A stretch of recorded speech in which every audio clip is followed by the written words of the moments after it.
Hello दोस्तों, स्वागत है आपका अपने YouTube channel DD education centre पर। आज के इस वीडियो में हम लोग पढ़ेंगे निर्देशांक ज्यामिति में प्रवणता रूपरेखा का समीकरण पर आधारित सवाल। तो आइए वीडियो को शुरू करते हैं। देखिए, पहला सवाल हमने लिया है, उस रेखा का समीकरण ज्ञात कीजिए जो x अक्ष के साथ 60 अंश का कोण बनाती है और y अक्ष पर 6 इकाई का अंतःखंड काटती है। तो देखिए, उस रेखा का समीकरण ज्ञात कीजिए, मतलब आपको उस रेखा का समीकरण ज्ञात करना है जो x अक्ष के साथ 60 अंश का कोण बनाता है और y अक्ष पर 6 इकाई का अंतःखंड काटता है। तो प्रवणता रूप रेखा का समीकरण क्या होता है आपका? प्रवणता रूप रेखा का समीकरण होता है आपका y बराबर mx प्लस सी, जहां पे m बराबर होता है आपका, m बराबर होता है tan थीटा और c क्या है? y अक्ष पर कटा अंतःखंड आपका c होता है। इस सवाल में आपका c बराबर दे रखा है, y अक्ष पर 6 इकाई का अंतःखंड काटती है, यानी आपका y अक्ष पे कटा अंतःखंड कितना है? 6 इकाई, यानी c का मान दिया है 6। और आपका सवाल में देखिए, x अक्ष के साथ 60 अंश का कोण बनाता है, x अक्ष के साथ 60 अंश का कोण बनाता है, यानी थीटा का मान भी आपको दे रखा है सवाल में 60 डिग्री। चित्र के माध्यम से समझेंगे कि चित्र इसका कैसा बनेगा।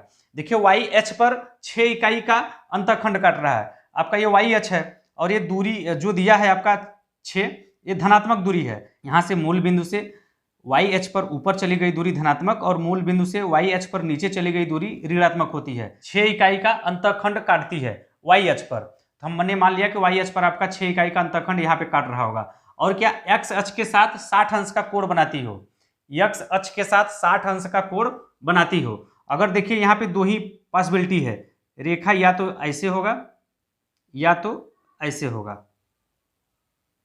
दो में से एक ही होगा, या तो ऐसे होगा या तो ऐसे होगा। तो देखिए, x अक्ष के साथ 60 अंश का कोण बनाता है। देखिए, अगर x अक्ष के साथ ऐसा बात करेंगे ऐसे, तो ये 60 अंश तो आने वाला नहीं है।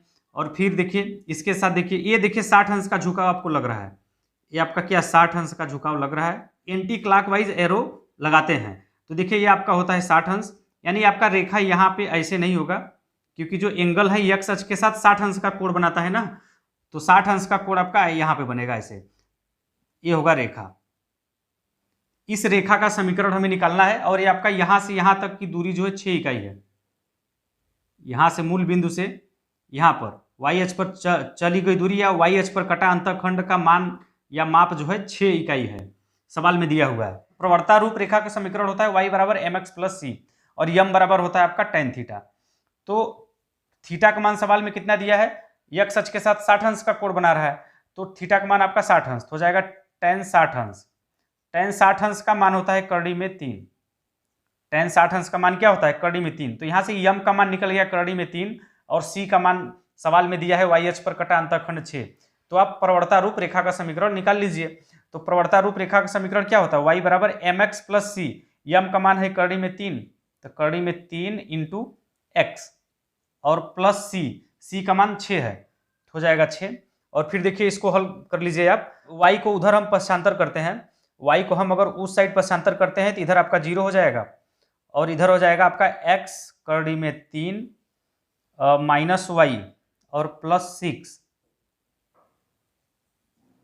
तो प्रवणता रूप रेखा का समीकरण आपका ये हो जाएगा, x करड़ी में 3 माइनस वाई प्लस 6 बराबर 0, इतना होगा। या इसी को आप ऐसा भी लिख सकते हैं, देखिए करड़ी में 3x माइनस वाई प्लस 6 बराबर 0, चाहे ऊपर वाला लिखें चाहे ऐसे, दोनों आपका आंसर सही होगा। ये आपका हो जाएगा प्रवणता रूप रेखा का समीकरण। तो वही इसी में देखिए, अगला सवाल है, उस रेखा का समीकरण ज्ञात कीजिए जो x अक्ष की धन दिशा से 135 अंश का कोण बनाती है और y अक्ष पर 4 इकाई का अंतःखंड काटती है। तो देखिए, y अक्ष पर 4 इकाई का अंतःखंड काटती है, इसका मतलब आपको सवाल में c बराबर दे रखा है कितना? 4 इकाई, और कोण थीटा का मान आपको दे रखा है कितना? x अक्ष की धन दिशा से 135 अंश का कोण बनाती है, तो थीटा बराबर आपको सवाल में दे रखा है कितना? 135 अंश। तो देखिए, चित्र में समझने का प्रयास करते हैं। x अक्ष की धन दिशा से, आप x अक्ष की धन दिशा से 135 डिग्री पर और y अक्ष पर 4 इकाई का अंतःखंड काटती है, तो वाई एच पर देखिए 4 इकाई, ये दूरी क्या है, धनात्मक है, यानी वाई एच पर ऊपर चली गई दूरी है। तो देखिए वाई एच पर अगर कोई भी रेखा खींचते हैं, या तो ऐसे खींचेंगे या तो ऐसे खींचेंगे, क्योंकि वाई एच पर 4 इकाई का अंतःखंड काट रहा है। तो मान लीजिए 4 इकाई आपका यहाँ पे है, तो रेखा आपका ऐसे होगा कि ऐसे होगा, मैं आपको समझाने का प्रयास कर रहा हूँ। धन दिशा से 135 डिग्री का कोण बना रहा है, धन दिशा से, ये आपका एक्स अक्ष है, एक्स अक्ष से 135 डिग्री का कोण बना रहा है यह रेखा, और वाई एच पर 4 इकाई का अंतःखंड काट रहा है, यानी 4 आपका ये यहाँ से लेके यहाँ तक की दूरी है 4 इकाई। और वाई एच की धन दिशा से 135 डिग्री का, धन दिशा का मतलब यह है कि आपका इस पे देखिए ऐसा, ऐसे आपका जाना चाहिए, एंटी क्लॉकवाइज आपका कोण बोल रहा है। तो इसमें देखिए आपका कभी भी ऐसा नहीं होना चाहिए, ऐसा आपको नहीं करना है, हमेशा कोण ऐसे बनना चाहिए। तो देखिए ये वाला कोण तो देखिए 90 अंश से कम है, और कोण कितने का बना रहा है, 135 डिग्री का कोण बनाती है। तो ये तो नहीं होगा, ये वाली रेखा नहीं होगी, तो पॉसिबिलिटी है क्या, ये वाला रेखा होगा, क्योंकि 135 डिग्री देखिए एक्स अक्ष की धन दिशा से, तो एंटी क्लॉकवाइज डायरेक्शन आपको खींचना है, तो आपको मालूम पड़ जाएगा कि कौन वाला रेखा रहेगा इसमें। तो 135 अंश का कोण आपका ये हो जाएगा। यहाँ पर देखिए ये अधिक कोण जैसा दिख रहा है आपको। तो देखिए एक्स अक्ष की धन दिशा से 135 अंश का कोण बना रहा है, और वाई अक्ष पर 4 इकाई का अंतःखंड काट रहा है। वाई अक्ष पर देखिए एक्स अक्ष की धन दिशा से 135 अंश का कोण बना रहा है, और वाई अक्ष पर 4 इकाई का अंतःखंड काट रहा है। तो रेखा का समीकरण क्या हो जाएगा, प्रवणता रूप रेखा का समीकरण होता है y बराबर mx प्लस सी। तो यहाँ पे देखिए क्या करिए, m निकाल लीजिए, m बराबर क्या होता है, tan थीटा, tan थीटा, और थीटा का मान है 135 अंश, हो जाएगा tan 135 अंश, और 135 अंश का मान होता है -1, tan 135 डिग्री का मान क्या होता है, -1। तो आप क्या करिए, रेखा का समीकरण निकाल लीजिए, उस रेखा का समीकरण ज्ञात कीजिए, यानी इस रेखा का, ये जो रेखा खींचा हमने, इस रेखा का समीकरण आपको निकालना है। तो देखिए यहां से रेखा का समीकरण हो जाएगा आपका y बराबर mx प्लस सी। तो यहां से y बराबर m का मान निकाला कितना, -1 इंटू एक्स प्लस सी क्या है, वाई एच पर कटा अंतःखंड, वाई एच पर कितना 4 इकाई का अंतःखंड कट रहा है, तो सी की जगह पे 4 लिख देंगे। और फिर देखिए इसको हल कर लीजिए, और इन सबको इधर पक्षांतर भी कर लीजिए। तो ये -1 का गुणा होगा x में, तो -x हो जाएगा, और इस साइड आके +x हो जाएगा, और आपका ये +y पहले से है, और आपका ये +4 इधर आके -4 हो जाएगा, और इस साइड बचेगा आपका 0।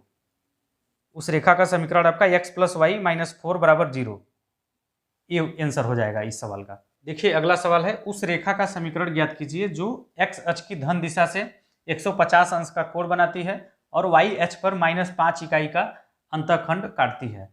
तो देखिए सवाल में क्या कर रहा है, वाई एच पर -5 इकाई का अंतःखंड काटती है, इसका मतलब आपको सी का मान दे रखा है कितना, -5, और थीटा बराबर आपको दे रखा है कितना, 150 अंश, 150 अंश।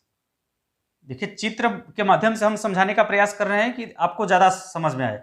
बाकी आप y बराबर mx प्लस सी से हल करेंगे तो भी आपका आंसर वही आने वाला है, बस हम आपको समझाने का प्रयास करें कि चित्र इसका कैसा बनेगा। तो देखिए यहाँ पे वाई एच पर कटा अंतःखंड क्या है, -5 है, इसका मतलब जो रेखा है वाई एच पर नीचे कहीं होगा, नीचे कहीं होगा 5 बिंदु, मान लीजिए आपका ये वाई एच पर मूल बिंदु से ये चली गई दूरी 5, यहाँ पर आपका ये -5 होगा, क्योंकि मूल बिंदु से ऊपर चला गया दूरी वाई एच पर धनात्मक, और मूल बिंदु से नीचे चली गई दूरी वाई एच पर ऋणात्मक होता है।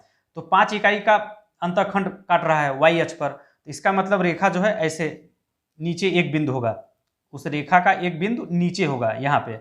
और फिर इसके बाद देखिए एक्स अक्ष की धन दिशा से 150 अंश का कोण बनाती है, 150 अंश का कोण बनाता है एक्स अक्ष की धन दिशा से।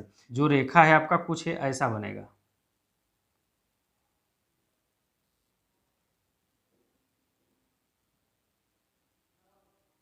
इस रेखा का समीकरण हमें निकालना है। एक्स अक्ष की धन दिशा से 150 अंश का ना, ये वाला कोण आपका 150 अंश होगा, ध्यान दीजिएगा, यहाँ से ऐसे 150 डिग्री का ये वाला कोण होगा। इस रेखा का समीकरण क्या हो जाएगा, y बराबर mx प्लस सी। तो m निकाल लीजिए पहले, m बराबर क्या है, m बराबर क्या होता है आपका tan theta, tan theta, tan 150 अंश, tan 150 अंश का मान होता है -1/3। tan 150 डिग्री का मान होता है -1/3। तो रेखा का समीकरण आप निकाल लीजिए। रेखा का समीकरण क्या होता है आपका? y बराबर mx प्लस सी। तो फिर देखिए यम का मान कितना निकाला हमने? 1/3। तो यहाँ पे मान उठा के रख दीजिए। y बराबर हो जाएगा यम बराबर -1/3 इंटू एक्स प्लस सी का मान कितना है? -5। तो यहाँ पे आपका प्लस माइनस माइनस हो जाएगा -5। फिर देखिए कड़ी में 3 का y में गुणा हो जाएगा। कड़ी में 3y माइनस बराबर हो जाएगा आपका -x, और कड़ी में 3 का 5 में भी गुणा हो जाएगा, तो हो जाएगा -5 कड़ी में 3। और फिर इसके बाद देखिए x को इधर पक्षांतर कर लीजिए, तो आपका हो जाएगा x प्लस कड़ी में 3, y आपका कड़ी से बाहर है, और फिर आपका ये -5 कड़ी में 3 है, तो इधर आके +5 कड़ी में 3 हो जाएगा, और इधर बचेगा एक साइड 0। तो उस रेखा का समीकरण क्या हो जाएगा? ये हो जाएगा। ये जो रेखा है इसका समीकरण x प्लस कड़ी में 3y प्लस 5 कड़ी में 3 बराबर 0 हो जाएगा। तो चलिए आज के लिए बस इतना ही। आप लोग कमेंट करके जरूर बताइएगा कि हमारा यह वीडियो आप लोगों को कैसा लगा। अच्छा लगा हो तो लाइक जरूर कीजिएगा, अपने दोस्तों में शेयर भी कर दीजिएगा। और जो लोग पहली बार हमारे इस वीडियो को देख रहे हैं, अभी तक हमारे चैनल को सब्सक्राइब नहीं किया है, तो चैनल को सब्सक्राइब करके बेल आइकन को दबा दीजिए, इसी तरह की वीडियो का अपडेट सबसे पहले पाने के लिए। धन्यवाद।